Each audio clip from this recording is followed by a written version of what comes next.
my art as a kind of conjunction between visual art concepts and material culture, where the histories embedded in materials and the way things are made are really important to the content of the art. Over the past 15 years, I've used human hair, white table linen, black lace, sewing thread, pins, thin wire, and stop motion animation to make my work. In this lecture today, I'm going to focus specifically on the work in the exhibition here in the museum, and then at the end of February, I'll be lecturing at the University of Tennessee more about a larger history of my artwork. I've been working on a project for about a 5-year period, which has taken me to different glass residencies. And I'd like to talk first about this project called Rewinds, the evolution of it both materially and conceptually. I think when you see an object without its process and without didactic material that explains it, it is one thing. It's another thing, and I think it's particularly fascinating to share with you the history of this particular process, where a material goes from hot, molten, liquid glass into a hard form. In the summer of 2005, I was invited by the Pilchuck School of Glass, located north of Seattle. It's a school that Dale Chihuly and others helped found. And I was invited for a 2-week artist residency. Pilchuck's concept of artist residencies was often to invite artists like myself who had no previous experience with this medium of glass. And I think their idea was to perhaps move the potential of this amazing medium more broadly out into other regions of the world. The Northwest has an incredibly intense, bonded sort of community of glass people, and I think they wanted to move it out. Some of you have, I know this is a stronghold also of glass work. Some of you might know the artists Kiki Smith and Jim Hodges from New York City, both sculptors who work in many different media. They first made their glass work, were introduced to it, like myself, by this artist residency at Pilchuck. Another place that kind of operates this way, the Fabric Workshop and Museum in Philadelphia, where they invite artists who aren't as experienced with fabric to come in and realize ideas in that material. So it works back and forth in different ways among different disciplines. The agreement at Pilchuck was that I was given a place to live, a private studio, which you see here. I was given an artist assistant, Jessica Julius from RIT, a grad student, full-time artist assistant, and access to all the studios and working in glass. So it was, in a way, an artist's dream. You know, who wouldn't want to go and, even if you didn't think you wanted to work in a medium, the opportunity to experiment and evolve something that was new and fresh, and with this kind of platform of support was quite thrilling. This is the hot glass facility at Pilchuck. And here is the hot glass shop at the Museum of Glass in Tacoma, Washington, where I had a second residency in 2006. And the third, to finish the project, I worked with the glass students at the School of American Crafts at RIT in Rochester, New York. In all 3 of these production studios, where I had these residencies, I worked with a team of technically very sophisticated glass workers called gaffers. My role was to develop concepts that might translate into glass, facilitated by the gaffers and their production skills, and evolve a work of art. So the tradition of hot glass work is often a very collaborative process. Often master glass artists will work with gaffers to execute their work, and so they trade roles often. One artist working as a gaffer for another artist, and they sort of move around like that. So the artist whose concept it is sometimes wishes to have the liberty of stepping back and sort of directing things and moving it along in ways that maybe weren't even foreseen at the beginning, depending on how the concept is developed.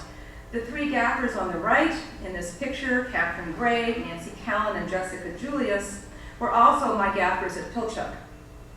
So when I first came to Pilchuck, I spent a lot of time just looking at the gaffers in the hot glass studio and I was struck by how related molten glass is to fiber. When glass is hot and liquid, it's flexible and pliable. It can be made linear and continuous to bend and weave forms. So we did a lot of experimentation translating fiber processes of spinning and winding and binding and wrapping with these pulled threads of molten glass. And we came up with an object that I began calling a rewind. In most any weaving studio, a small length of fiber that's too short to wind a shuttle, too long to throw away, is often wound around a piece of board or an exhausted tube and thrown into a container for sampling, or to save a particular color or texture. Rewinds are how weavers may save small lengths of fiber for later reuse. So the bottom bobbin is a hand rewind, emulating that rewind, and the top ones look more industrially round, maybe the ends of a spool where the memory of the wind is too great and the bobbins are saved or serve some purpose for sampling. So there's a great variety of bobbin-like qualities in this project. I'd like to take you next through the process a little bit. Overall, the process is very, very hot.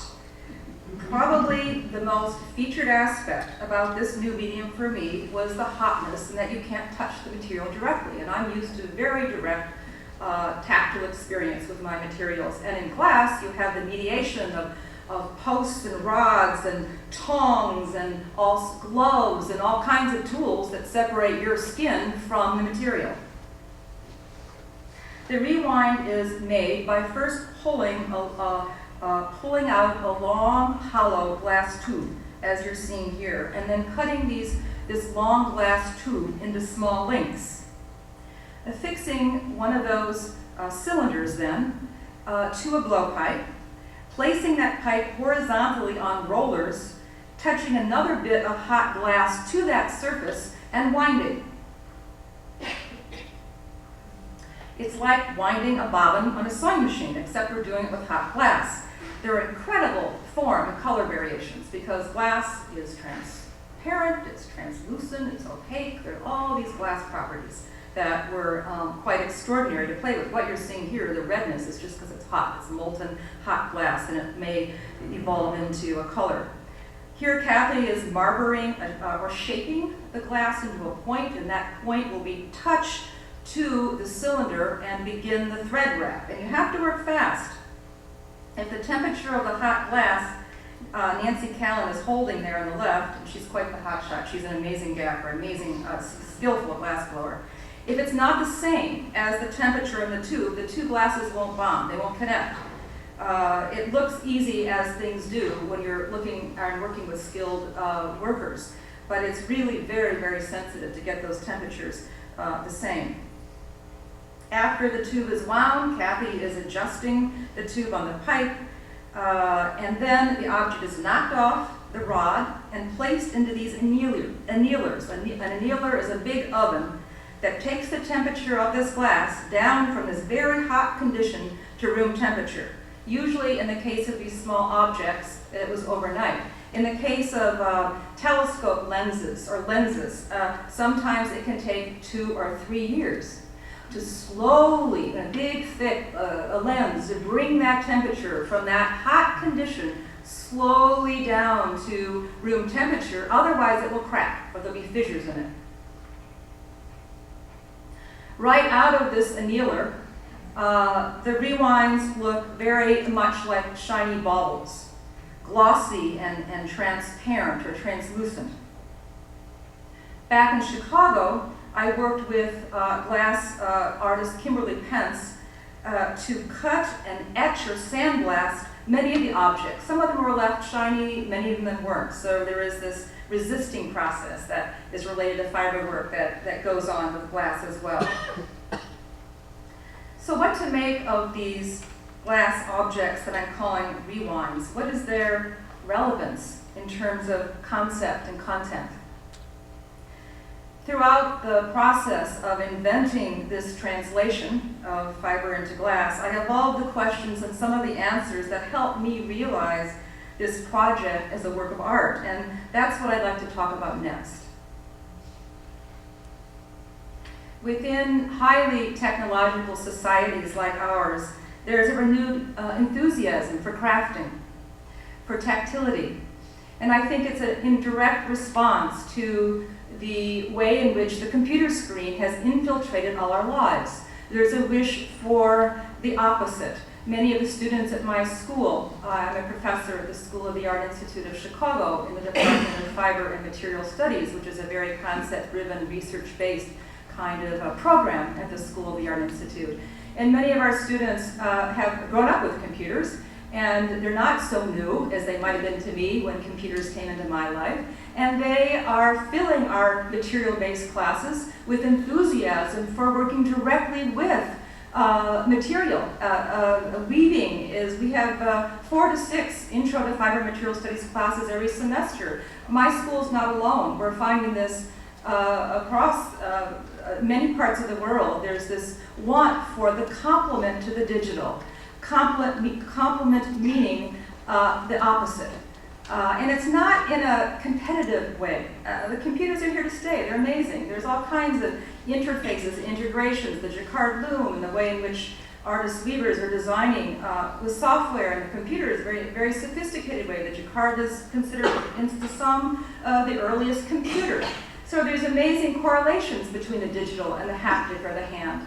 But the fact that 15 years ago I was debating students, I wasn't really debating them, I was listening and thinking, and we were all debating each other, that the fact that by now, certainly, material-based departments like fiber would be obsolete, that all the coolest, newest, most progressive art would be made virtually on the computer in deep 3D spaces. You know, it would be all computer-based work. And interestingly, 15 years later, the opposite is true. The two work in tandem. One asks for the other. So you never can predict the future, and it's really quite challenging and exciting to see this renewed interest. I don't want to say return, because it's not really turning back. It's very much integrated in a lot of the new work now to very thoughtful political positions around the loss of skill-based labor, the way in which so many of the knowledge base of how to make things is moving offshore.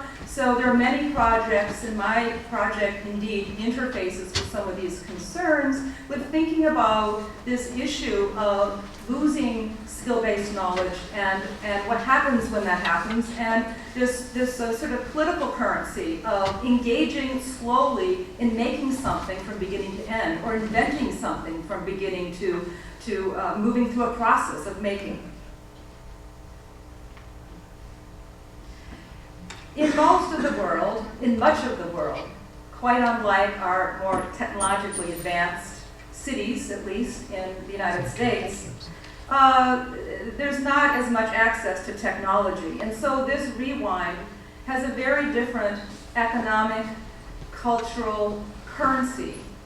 For example, in the weaving studios, the Tibetan refugee weaving studios in northern India, to the couture workshops in Europe, to the Western art schools, there's a very different meaning of the reusing of fiber or to weave at all.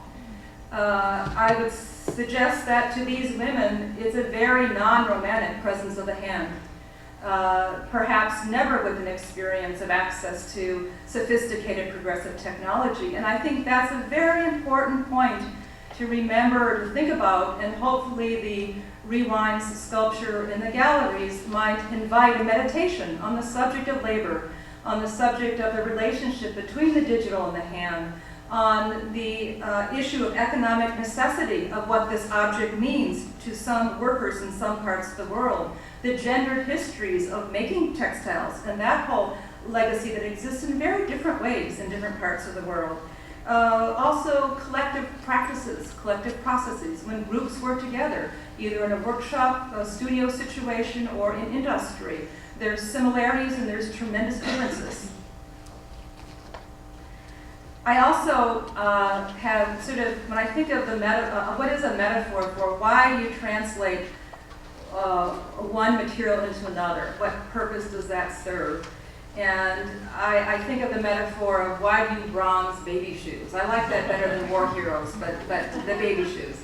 You take the baby shoe and you bronze it, rendering it functionless in terms of a shoe that a baby can wear, but for the purpose of meditating on the subject, of thinking about the child.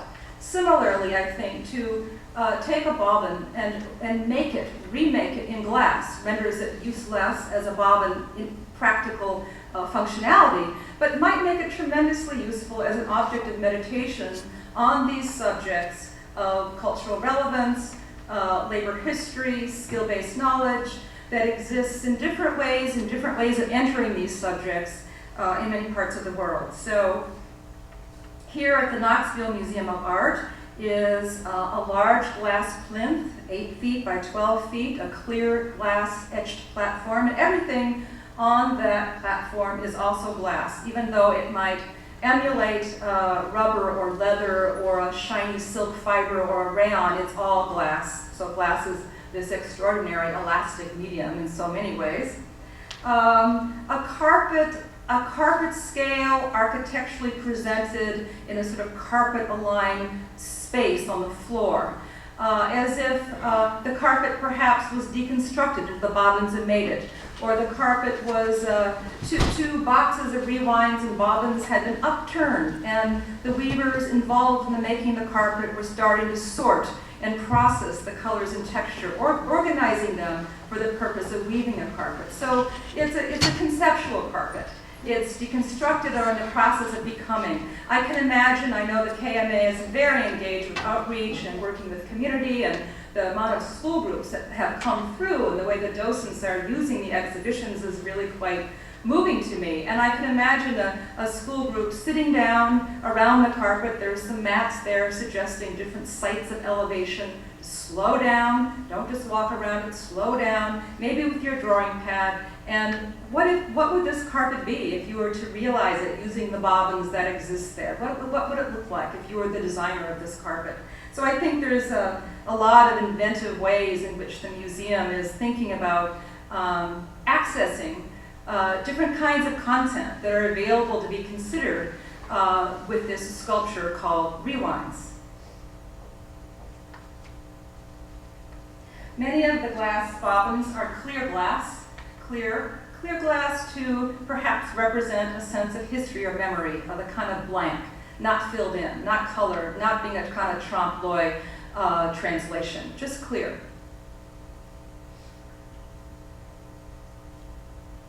Some of the glass was left shiny.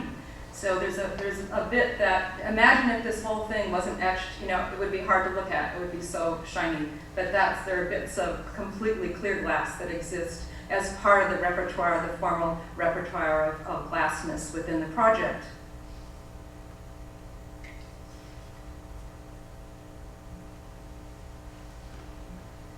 The Knoxville Museum of Art. Edward Larrabee Barnes. When I first came down, I was so very impressed at what a beautiful museum this is. The floor plans, the initial floor plans. The Rewinds piece, as you walk in, some of you have perhaps had a chance to experience the show, is to your left in one of the galleries, inviting a slow, meditative space. On the left is another work. It's called Wind Up Walking the Wharf, and it is presented as a video documentation of a 6-day, all day, every day walking performance at the Rona Hoffman Gallery in Chicago 2 years ago this month. There were 10 of us who collectively practiced over a 9-month period, came into the gallery and worked from about 8:30 to 5:30 over 6 days. We collectively walked 33 miles, making a 40-yard long weaving warp. So I had a fabricator make a stainless steel frame that was 7 feet by 17 feet that fit into this front gallery space. We would have moments of downtime of bobbin winding. So that's another intersection between the factory here, the local industry factory, and this performance piece. And that fiber will be used as the weft for eventually weaving this work. But this piece, there you can see on the left an image that I quite like. When school groups would come up, the gallery itself became a kind of vitrine. We needed a quiet, meditative space to perform this work. We couldn't really do it. We couldn't do it if we were interfacing with people coming in and around our work, but people were right 1 foot away from the activity. So it remained inside very slow, very methodical, very consistent, very skilled. It was like a very choreographed piece over 6 days. However, it was a piece that moved in its form and format, and it moved in terms of authorship and sight. At the end of the walking performance, the piece existed as the sculpture on the right for the month duration of the exhibition in Chicago. At the end of the exhibition, my lead collaborator, Sarah Rabinowitz, we came in together, we tied off that work in proper procedure, chained it up, and she took it to Cleveland, and she now is directing the next phase of the project where the work is being woven into cloth, made into a kind of garment construction and reperformed in the landscape. On the right is what we're calling the factory. The gallery itself is turned into an active 3-month-long participatory project involving bobbin winders who can be taught to bob and wind quite quickly, I think, by docents or the visitor service representatives. Some of the volunteers here at the museum, and we've been doing some instruction over this past week to wind a bobbin. We hope the space will be open to all ages, from young school children through all ages, and college and university, K through 12, artists, professionals, amateurs, people who have no connection perhaps to textiles or art, might be interested in the idea of being part of a production where their bobbins, the winding of their bobbins, will be put on the thread wall, and I'll have pictures of that in a moment.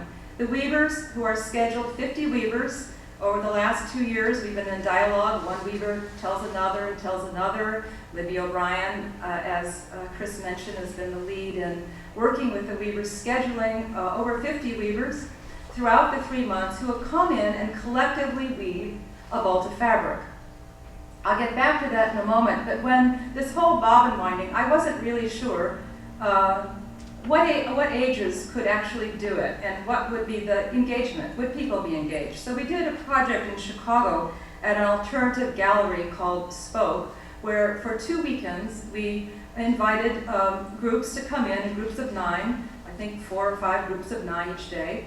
And people came in with their families and just a range of ages, particularly young children. I didn't know how young the kids could be. And they seemed quite engaged for an hour or so, winding bobbins. There's something about once you start, once you get it, there's that, back and forth and watching it build. It's so very tangible, and it's sort of mesmerizing, and it's sort of meditative. And I know the weavers here in the studio know what that is. It's not like, I don't know, I could be wrong, but when you're centering clay, I found that very hard. I mean, it really took a lot to figure that out. I think winding a bobbin, once you don't go over the white edges of the quill, it really goes back and forth, and it's useful to the weavers. It's really part of the production. Every single person who is interested in participating by sitting down and using the self-guide at the tables or being taught through a demonstration how to do it, we ask that their name be recorded on the slant shelf book outside the factory, and their name will be part of the compilation of all the names of individuals who participated in this production of a piece of cloth, because we need your quill.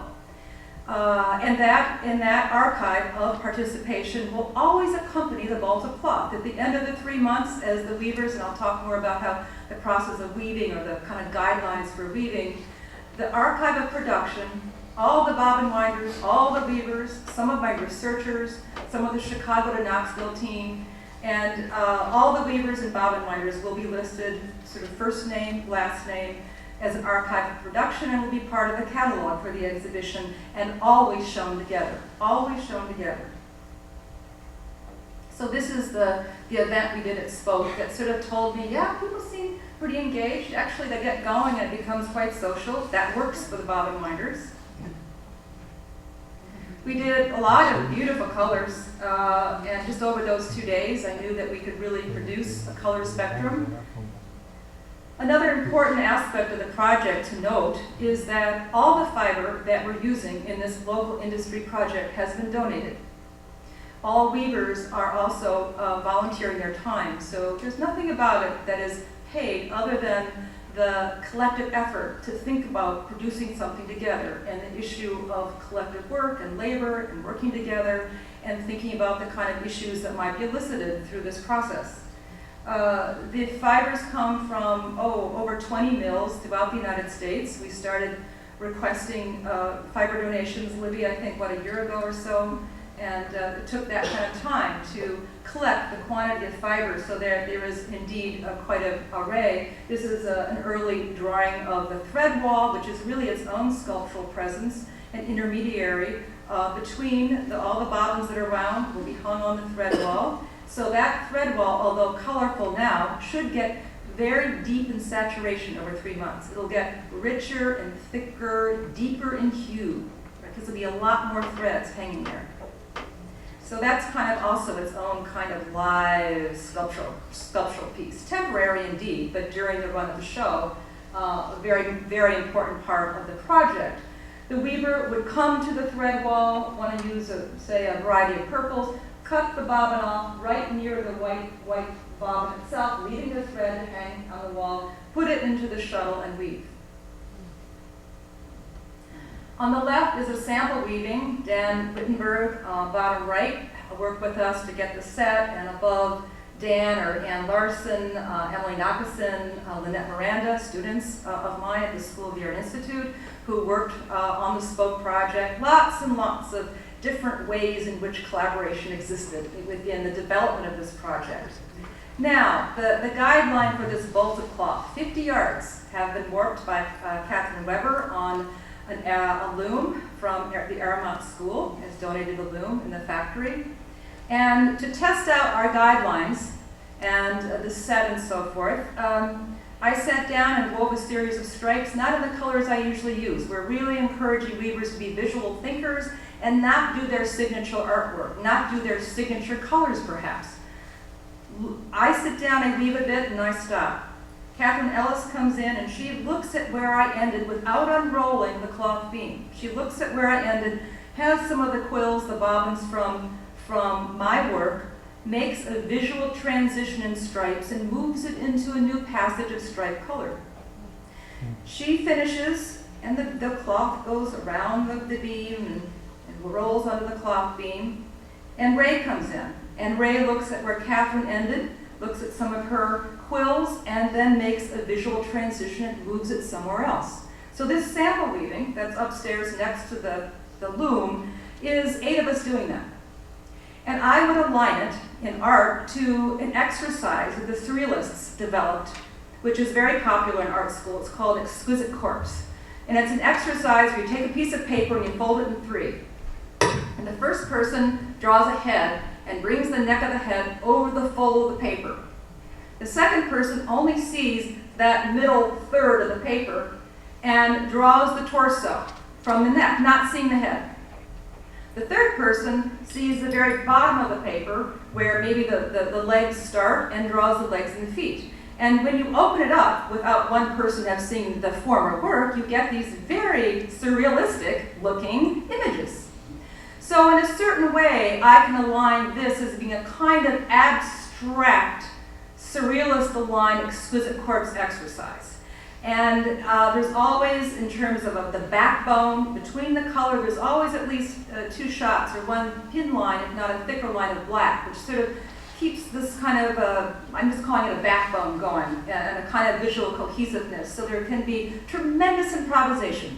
I think there's something about this way of working with these kind of rhythms. There's a structure, there's a rhythm, but I think it is very related to the kind of flexibility and freedom that is afforded by a given structure aligned to music. I think there's a lot of music that can behave in this way, with a certain structure or system, but that you can riff this way or move that way within that system. There's tremendous liberty and variation, in this case, visual variation. Also, in the same general space, but a separated room, is the reading room. And I think of this project of local industry as being a kind of, for me, conflation between pedagogy and art practice. I feel a lot of what I do in making this as art is very related to what I do when I teach.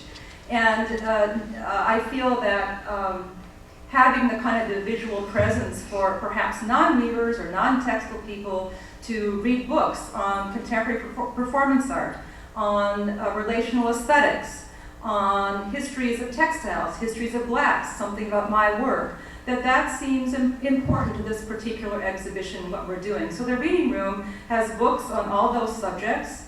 It has logs that accompany all the flat screens that have images, one of weavers working and one of stripes internationally that play in the foyer, maybe a couple hundred images of striped textiles that have been collected from actual textiles, from Flickr, Creative Commons, from the web, internet, some of them from books, are playing in a very improvisational way, one against each other. There'll never be three images the same, because the three DVDs are authored in such a way they'll never line up. So you're always getting this improvisational mix, very much, I feel, aligned to the spirit of the cloth that's being woven in the factory. All those fabrics, however, as we're seeing on the right, are devoid of their history. And so if you went to the reading room, you could open a log where you see not just the swatch or a bit of that textile, you might see the whole first phase Navajo chief's blanket. You might see on the right not just a bit of that French jacquard woven contemporary fabric, but you might see a longer length of it, and so forth. So you're always able, if you spend time and are interested, to track back the source of the images. These were just shots that I took when we were testing out the flat screens. The two below, they're not two separate pieces, it's just me shooting those screens at two different moments, showing the different alignments of stripe patterns. I also think that we did this for the weavers, for inspiration. Weavers know that a stripe is foundational to a textile. And it can be in warp direction, weft direction, it's called different things depending on that, but it's foundational to a textile. And just to be reinvigorated, it was for me in making the project to think about all the incredible visual variety as well as symbolic meaning of color and proportion of stripe that exists within textiles. Textiles really can be considered the carrier of a cultural narrative, even though abstract. Isaac Facio, who's an associate curator of conservation at the Art Institute of Chicago, a former student of ours, did these wonderful wall drawings that show basic structural differences in the reading room. And then these images showing factories from the turn of the last century, jacquard weaving in '84 on the left in China, 2005, an anthropologist from this area who studies in Africa. This is kente cloth weaving that exists now. Sometimes I think there's this view that these traditions don't exist anymore, and many of them are active and alive, and this is very much a tradition of weaving that has historically been practiced by men.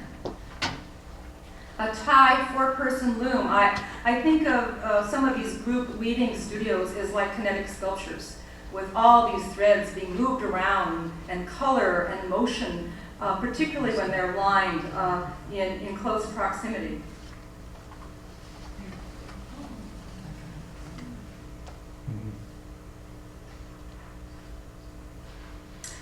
These are weavers from Kashmir, weaving a cashmere shawl with this great display of bobbins related to perhaps the tapestry weaving upstairs. Also in the reading room, there is a sound piece by Christy Madison. Christy was, I believe, the first artist in residence at the Oriole Mill in Henderson, North Carolina this past summer. Christy Madison is a professor in my department at the School of the Art Institute. And she worked by capturing the sound of the jacquard power looms in that mill. And she did an artwork, an audio artwork, where she took a minute of mill time and stretched it to an hour. You can't really hear it if the factory is boisterous, which we want it to be, but hopefully there'll be a moment of pause and you can sit in the reading room and just listen. It's a very, it surrounds you. It's a very subtle sound. Sometimes it's barely audible, and sometimes it's more percussive and has a rhythm to it. And also, if you think about it, and the wall label is very modest, but if you think about it, what amount of time does it take for the jacquard loom to weave the same thing that a hand weaver weaves? So it suggests these relationships between the hand and the power loom.